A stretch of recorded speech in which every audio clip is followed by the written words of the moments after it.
Witam bardzo serdecznie w kolejnym odcinku z serii Rozwój bez iluzji. Jak zaczynałam te odcinki, to tak mówię, no może z 5-6 będzie, a tutaj dziewiąty i ja się rozkręcam również dzięki Wam, dzięki pytaniom, dzięki komentarzom i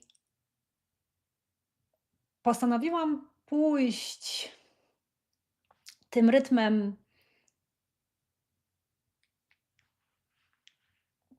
jeszcze w dzisiejszym odcinku, tym rytmem na przykładzie, na konkretnej sytuacji, na konkretnej historii.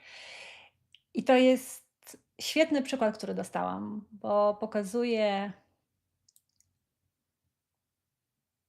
tę pułapkę i tę interpretację u kobiety, która jest już przebudzona, która jest po naukach, która jest po rozpadzie, która jest w procesie integracji i no właśnie. I dlaczego integracja jest kluczowa i dlaczego każdy etap jest kluczowy w sumie, ale dlaczego integracja jest kluczowa i jak łatwo można wrócić z powrotem do ogarniania siebie, ogarniania wiedzy i naprawiania. Więc dzisiaj więc dzisiaj będzie ten przykład. Poczekam na Was chwilkę. Chyba już dołączać. To ja się jeszcze napiję maczy.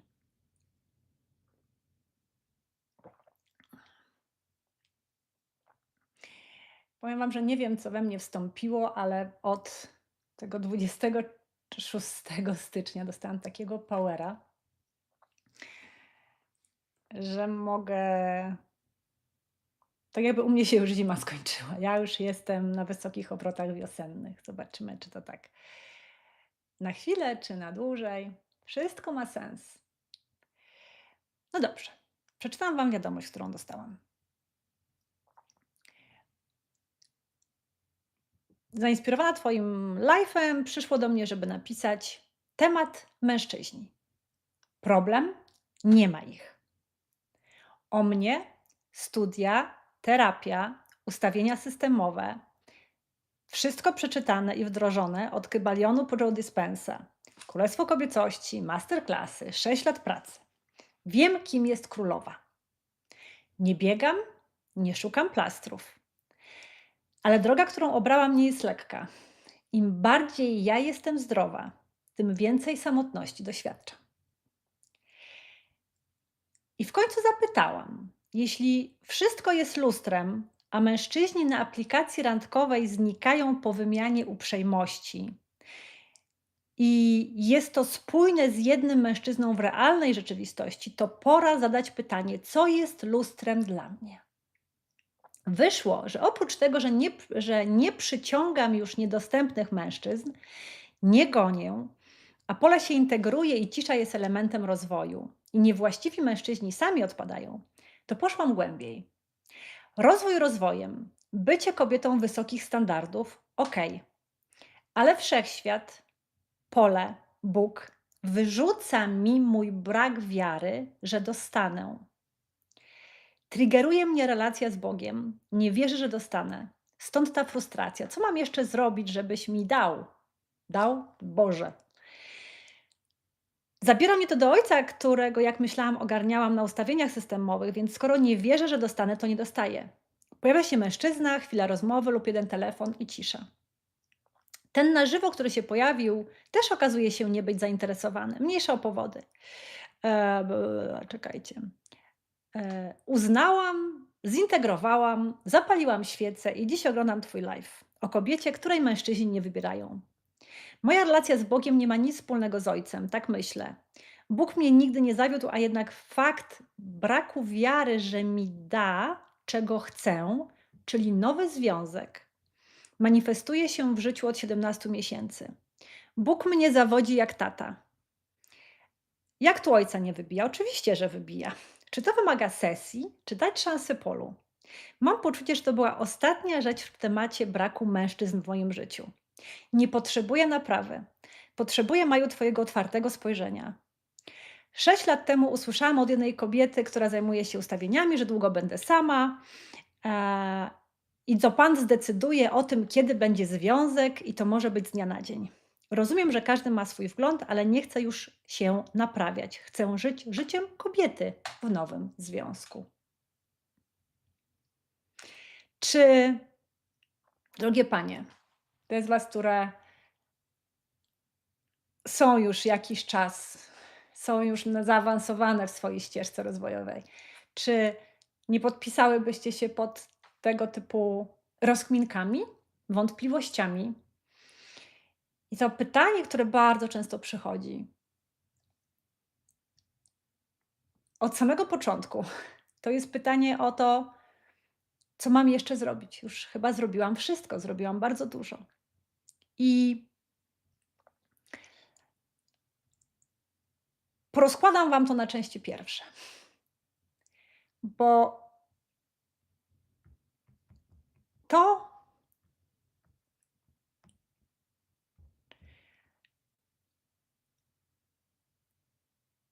i uwaga, tylko chcę zrobić taki em, małe zastrzeżenie bezpieczeństwa. Po pierwsze, ta analiza, którą zrobię, to nie jest analiza oceny. To nie jest ocena. To jest analiza pewnego mechanizmu, który jest w takiej formie bardzo często obecny u kobiet, albo jakieś jego elementy się pojawiają. I ja widzę, jak wiele kobiet jest w tym miejscu i jak wiele kobiet gubi się sama ze sobą. Mniej więcej tak jak autorka tej wiadomości. Po drugie, tu nie będzie żadnych diagnoz. Okay? To nie jest o wszystkich kobietach, to nie jest o wszystkich mężczyznach. Skupię się na tym konkretnym przypadku. I jednocześnie ten konkretny przypadek pokazuje bardzo częstą, coraz częstszą dynamikę. Kobiety po ogromnej pracy rozwojowej, pracy wewnętrznej, tak nazwijmy, która, jak ja to mówię i zawsze to moje klientki na to przestrzegam przed tym, że dobrze jest kopać, ale uwaga, żeby się nie przekopać na drugą stronę. I ja widzę, jak wiele kobiet, które się rozwija, kopie tak długo, że zaczyna się przekopywać na drugą stronę. I zaczyna widzieć coś duchowego i rozwojowego i lustro tam, gdzie są bardzo ludzkie zjawiska dostępne, czyli dostępne, obecne na planecie Ziemia. Co ja tutaj widzę? Ja widzę w tej historii takie 4 warstwy. Po pierwsze, aplikacje randkowe i znikanie. I od tego zacznę. Witaj na planecie Ziemia. Ludzie znikają. Dlatego, że bardzo różnych powodów wchodzą na te aplikacje, bo są zalani bodźcami, bo szukają tylko oddechu, szukają swojego potwierdzenia, bo szukają dopaminy, bo szukają czegoś na chwilkę, bo mają lęk przed spotkaniem, bo nie potrafią rozmawiać, bo wracają do swojego albo do swojej ex. I więc coś, co my tak nazwaliśmy hostingiem, że to w ogóle jest jakieś coś strasznego i przekleństwo, to w takim miejscu jak aplikacje randkowe to będzie dosyć klasyczne zjawisko. To trochę tak jak wiesz, że idziesz na plażę i pewnie w butach będziesz mieć piasek. Może być tego piasku mniej, może więcej, ale samo doświadczenie prawdopodobnie ci się przytrafi. I to nie jest żaden znak twojego lustra. To nie jest lustro mówiące o braku wiary, e, tylko to jest statystyka i psychologia. I tak jak powiedziałam, witajmy na planecie Ziemia. I dla mnie to jest ta pierwsza pułapka u osób w rozwoju, że kiedy zaczynamy traktować każde zachowanie każdej osoby, z którą mamy kontakt albo i nie, jako lustro, jako sygnał o nas. I wtedy tak naprawdę przestajemy żyć, tylko utykamy w czytaniu znaków. I o tym chyba wspominałam w poprzednim odcinku, że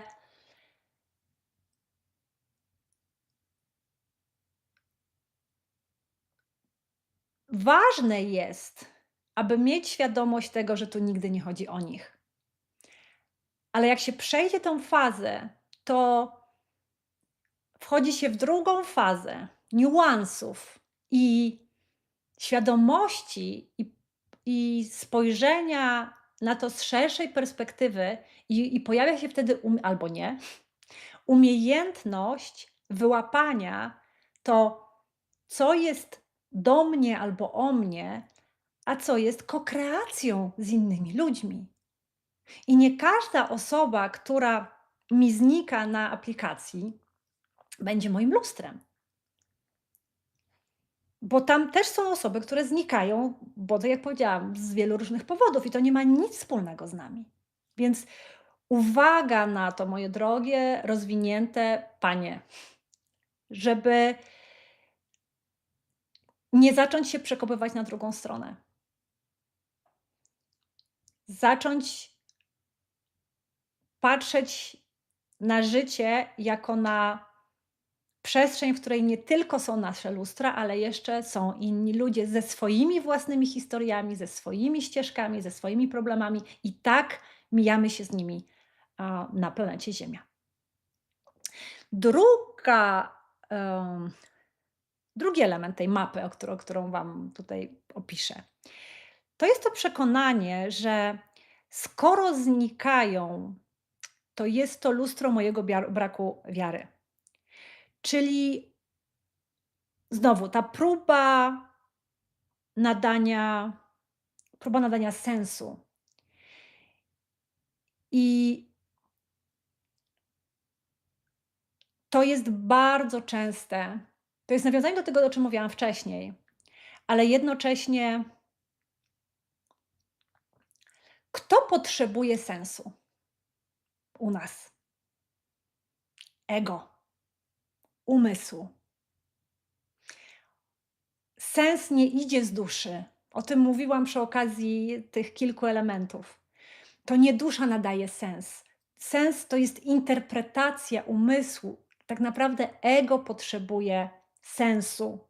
Więc jeżeli idziemy przez ten rozwój i przeszliśmy już przez etap wiedzy, przeszliśmy przez rozpad i wchodzimy w integrację i zaczynamy szukać sensu, to tak jakby nas ktoś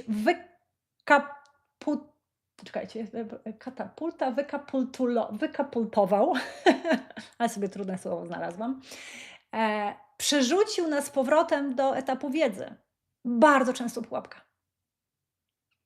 Więc rozwój i powiększanie świadomości, rozwijanie świadomości, a raczej nawet nie powiększanie jej, tylko na życie z poziomu świadomości, bo to nie trzeba jej powiększać. Po prostu chodzi o to, żeby zacząć na nią zwracać uwagę i traktować ją jako tego pierwszego towarzysza.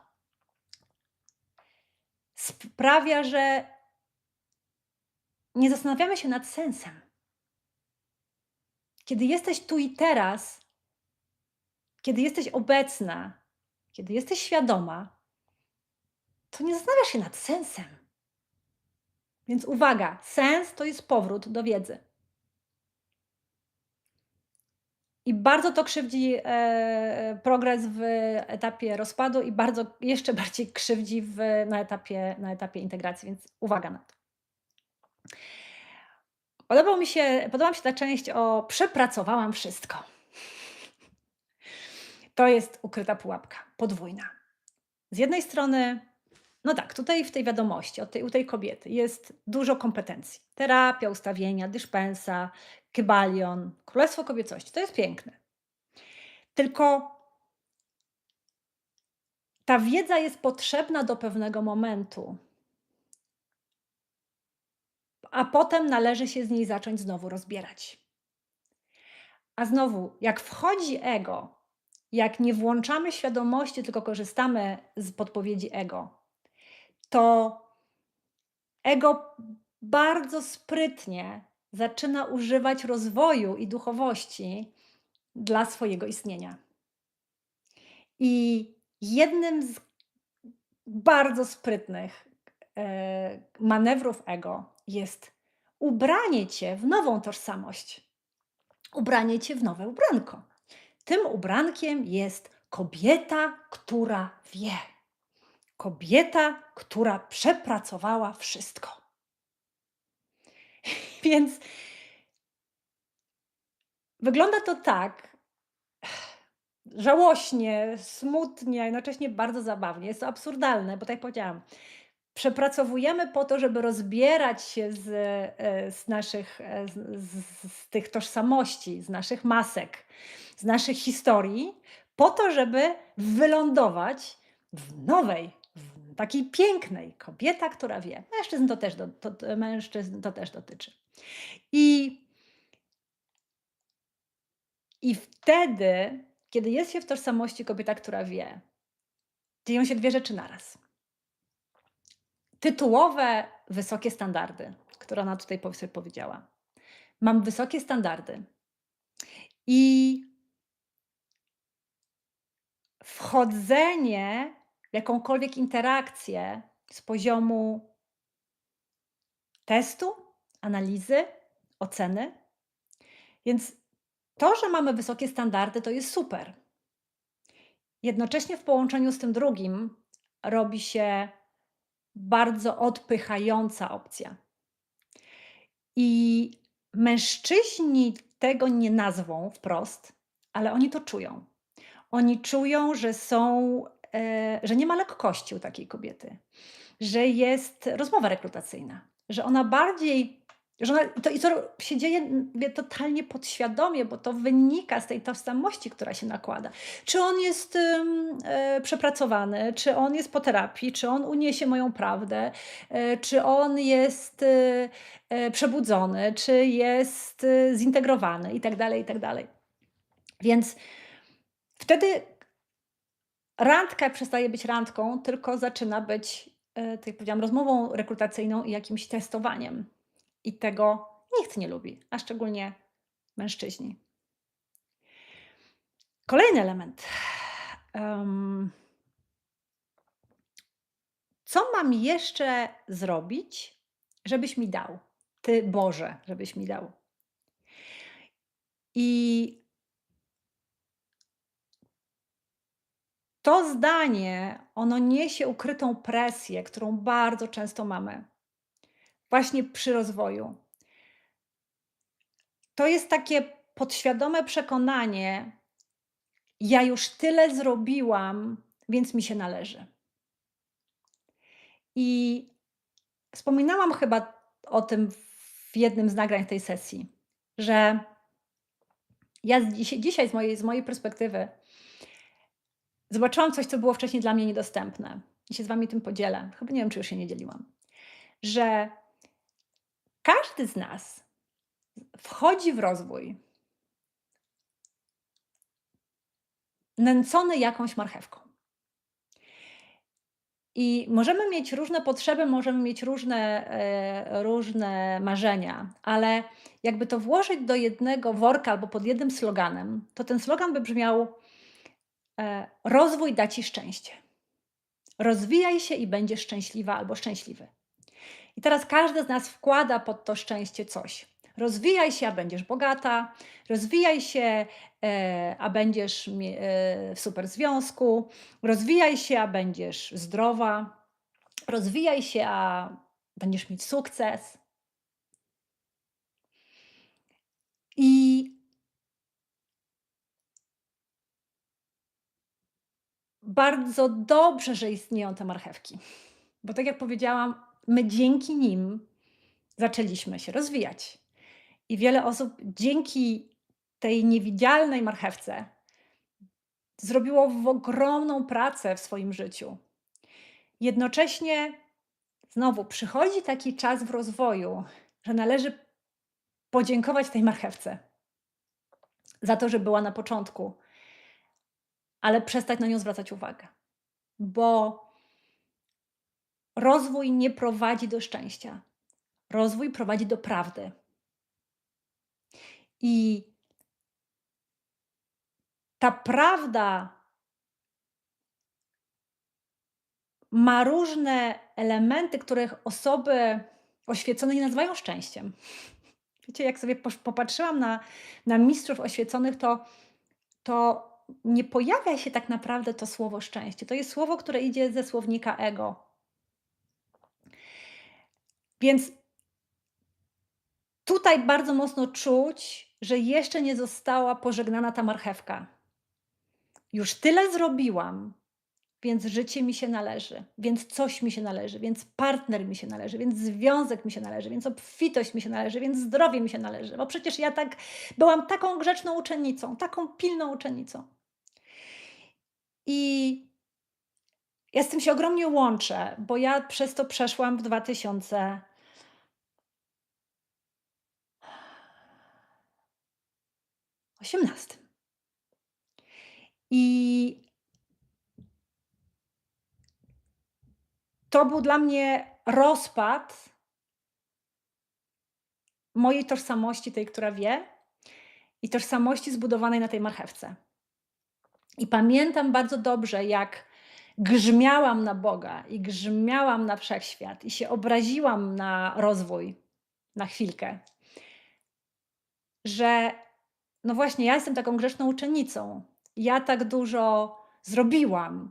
Ja się tak pilnie rozwijam i wdaję z siebie wszystko. A tutaj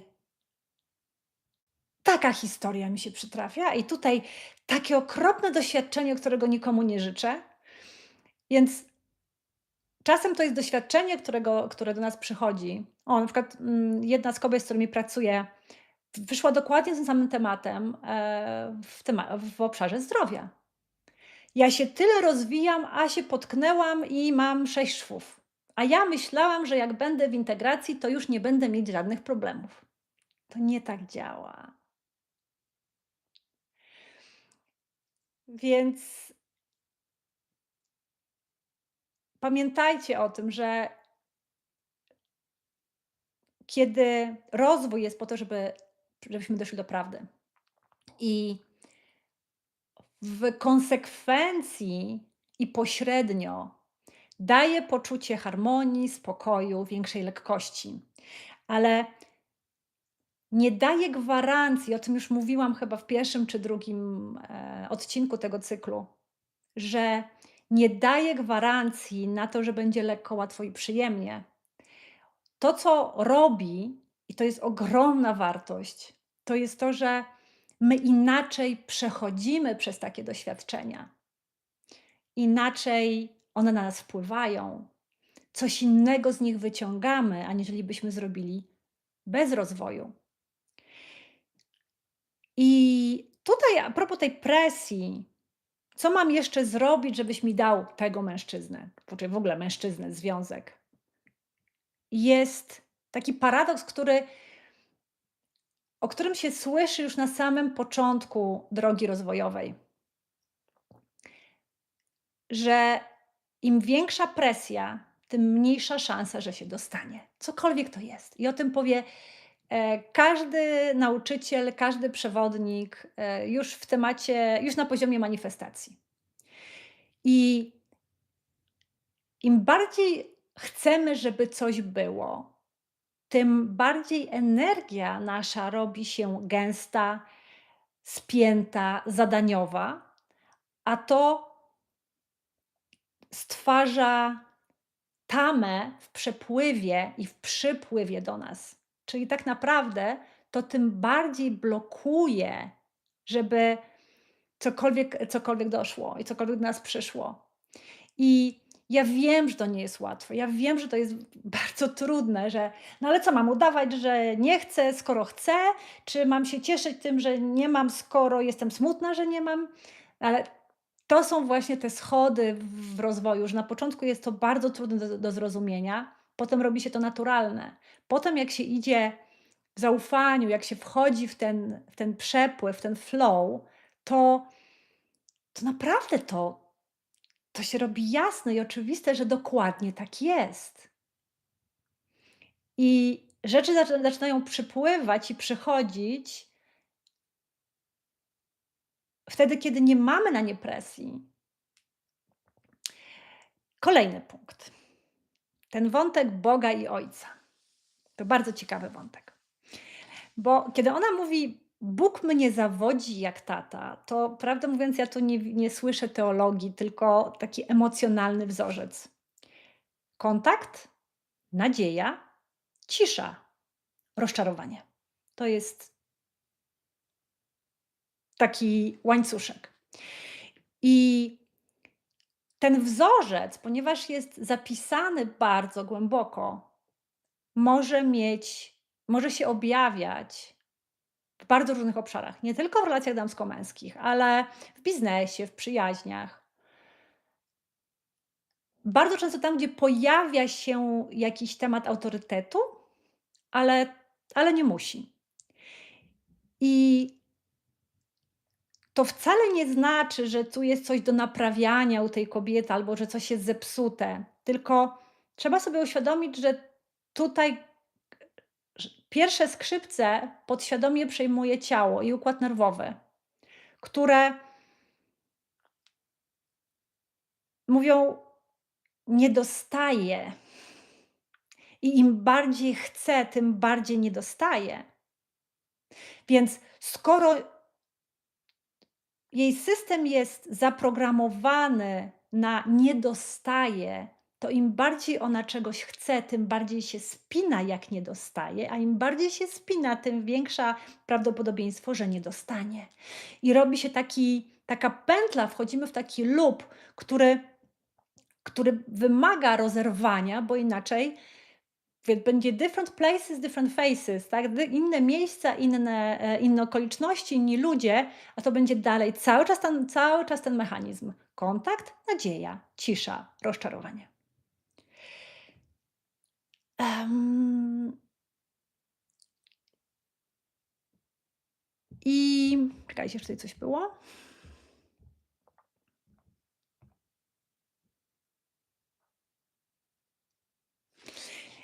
I to, co ona pisze na końcu, że nie potrzebuje naprawy, potrzebuje otwartego spojrzenia.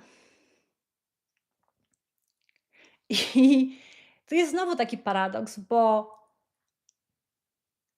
ja to czytam jako jestem zmęczona naprawianiem, czyli takie: „Nie, nie, nie, ja już nie chcę, jestem zmęczona tym kopaniem, jestem zmęczona rozwojem, po prostu mi dajcie. Boże, daj mi”. Więc jest zmęczenie naprawianiem, a jednocześnie jest ta wielka presja na to, aby już to było, aby to już się dokonało. I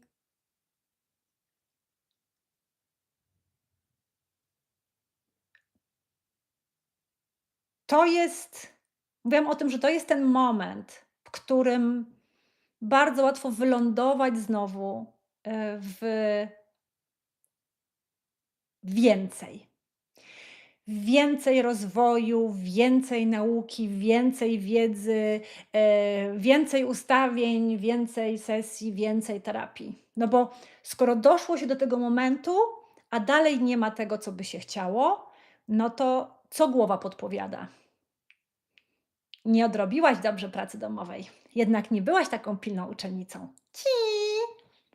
Zostajesz w tej samej klasie. I znam osobiście kilka osób, które dochodzą do momentu integracji, bo to jest ten etap, w którym ta kobieta jest, ja nazywam integracją. O tym wam może opowiem więcej kiedyś. To jest moja autorska mapa. Jak pytacie się mnie, gdzie o tym więcej przeczytać, to w książce, którą piszę na ten temat. Em,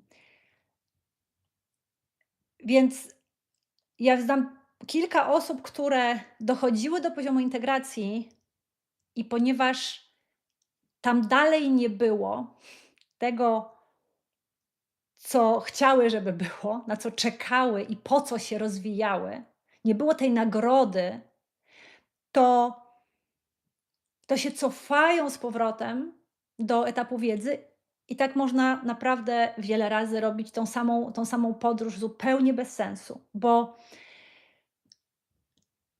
Etap, na którym jest ta kobieta, to jest etap integracji. I etap integracji jest bardzo niewygodny, bo stare już nie funkcjonuje. Tutaj możemy wrócić do tych standardów, do tego, że już nie przyciągam, jak to napisała, nie przyciągam niedostępnych mężczyzn. Czyli już wiele rzeczy zostało odłączonych, już ich nie ma. To stare już nie działa, a nie ma tego nowego. To nowe jeszcze nie przyszło. I bardzo często u kobiet, które dochodzą do tego momentu, jest poczucie samotności, bo okej, już nie przyciągam tych mężczyzn, których przyciągałam wcześniej, ale na ten moment nie przyciągam żadnych mężczyzn.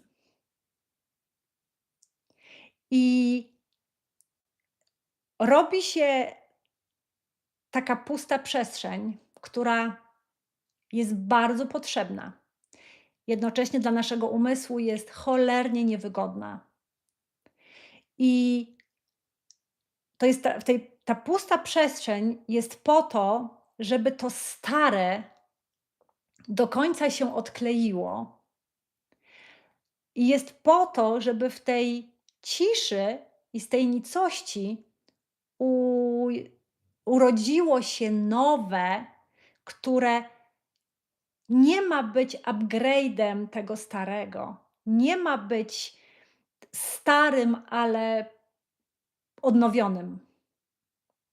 Bo jeżeli to próbujemy zrobić, a ja widzę, że bardzo często tak jest niekomfortowo w tej nicości, że nie pozwalamy sobie na nią, to najlepsza wersja, jaka się może wydarzyć, to będzie ulepszona wersja starego. To trochę tak jakby mieć, nie wiem, jeździć jakimś starym samochodem i, i nie chcieć go sprzedać z obawy, że może przez parę tygodni albo jakiś czas będę bez auta i nie myśleć o tym, że to następne będzie super i ze wszystkimi aktualnymi bajerami i nowinkami technicznymi, tylko jeżdżę tym starym samochodem i to teraz, no to może felgi do niego zmienię, a może jakieś futerkową tapicerkę, a może go odmaluję, ale to dalej będzie samochód, nie wiem, bez wspomagania kierownicy, albo bez klimatyzacji, albo bez innych rzeczy, które są już standardem. Więc ta pustka jest niezbędna. Szukałam słowa. Jest niezbędna do tego, żeby, tak jak powiedziałam, żeby pojawiło się nowe od zera. To nowe, które będzie naprawdę w innej jakości. Nie jako kontynuacja, tylko to będzie zupełnie inny poziom. Więc nam się wydaje, że rozwój wygląda w ten sposób, ale tak naprawdę wygląda tak, jeżeli chcemy, żeby pojawiło się coś zupełnie nowego, zupełnie nowej jakości, to tam jest duża przestrzeń i duża dziura pomiędzy jednym i drugim.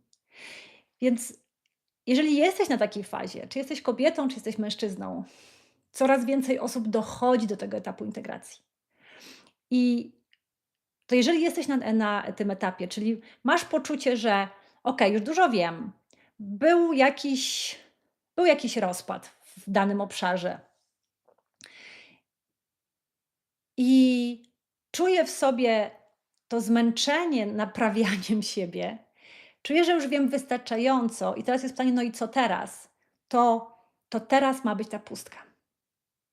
Teraz to wszystko, czego się nauczyłeś albo nauczyłaś w tych poprzednich, w tym pierwszym etapie, to teraz wprowadź to w swoje życie, a jeżeli się chociaż liznęło rozwój osobisty, to jedną z pierwszych rzeczy, która się tam pojawia, to jest hasło o odpuszczeniu i o zaufaniu. Więc wprowadź w życie te lekcje, które się dostało i przygotuj się na to nowe.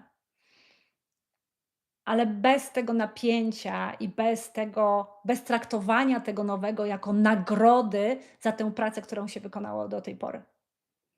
I podsumuję trochę to, co mówiłam wcześniej. Nie, a, nie traktować wszystkiego, co się wydarza w życiu, jako, jako znaki, jako e, lustro, jako informacja o kolejnym temacie do przepracowania, bo rozwój polega na tym, żeby wreszcie zacząć żyć, a nie żeby się ciągle rozwijać. I jeszcze jedną rzecz chciałam powiedzieć.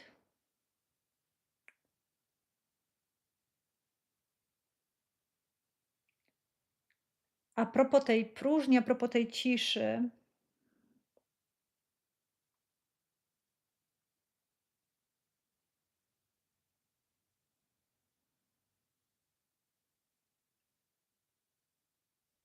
No nic, zostawię to tak. Generalnie o tym, że ta cisza i ta pustka nie jest karą, ani informacją, że czegoś jest za mało. Ma być mniej, żeby mogły się podlepiać te stare tożsamości. Ma być mniej po to, żeby zrobiła się przestrzeń na to nowe. I to jest bardzo ważne dla tych osób, które są w integracji. A, już wiem, co chciałam powiedzieć. O tym, że tak dużo się mówi o przebudzeniu i o tym, że brakuje osób przebudzonych. A ja widzę bardzo dużo ludzi przebudzonych, ale bardzo mało ludzi zintegrowanych w swoim przebudzeniu. I to jest.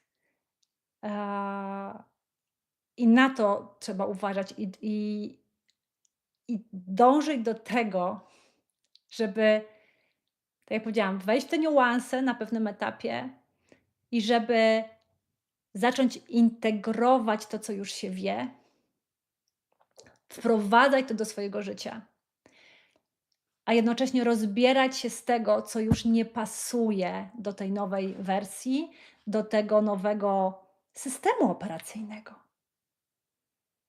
Bo w momencie, kiedy się rozwijamy, to dochodzi taki moment, że ten stary system operacyjny on już nie ogarnie. I chyba to będzie dobre porównanie z tym systemem operacyjnym, że kolejne poprawki, update'y do tego systemu operacyjnego nie będą wystarczające. Trzeba zmienić procesor, trzeba zmienić system operacyjny na coś zupełnie, zupełnie nowego. Więc zostawiam Was z tym. Dziękuję kobiecie, która napisała za inspirację. E,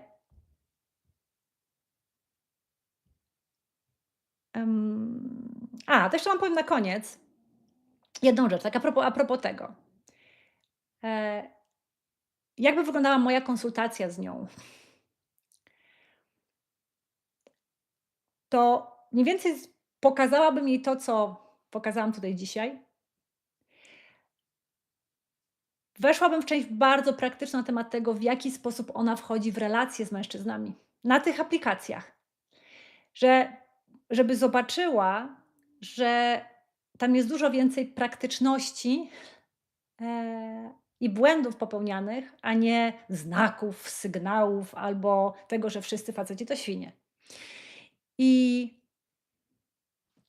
rozdzielenie właśnie tego, co jest narracją, a to może z Boga, a dlaczego mi nie daje Bóg, a co jeszcze powinnam zrobić, a co jeszcze powinnam naprawić, to jest w takim przypadku, na takim etapie, na jakim ona jest, to jest kluczowe do tego, żeby właśnie rozebrać z tych narracji i wyciągnąć ją z tego dołu, w którym lada moment przekopie się na drugą stronę. Ściskam serdecznie. Do zobaczenia w kolejnym odcinku. Przypominam, że trwa promocja walentynkowa na masterclassy i na cudowny program Miłość zamiast wojny do poniedziałku do 22, więc zachęcam, żeby skorzystać, bo są bardzo, bardzo duże rabaty walentynkowe, a program Miłość zamiast wojny wychodzi z mojej oferty i ma prawie 70% rabatu, więc taka pożegnalna oferta. Informacje na stronie www.majori.com i na pewno znajdzie się link do oferty również pod tym nagraniem. Buziaki. i do zobaczenia w następnym odcinku.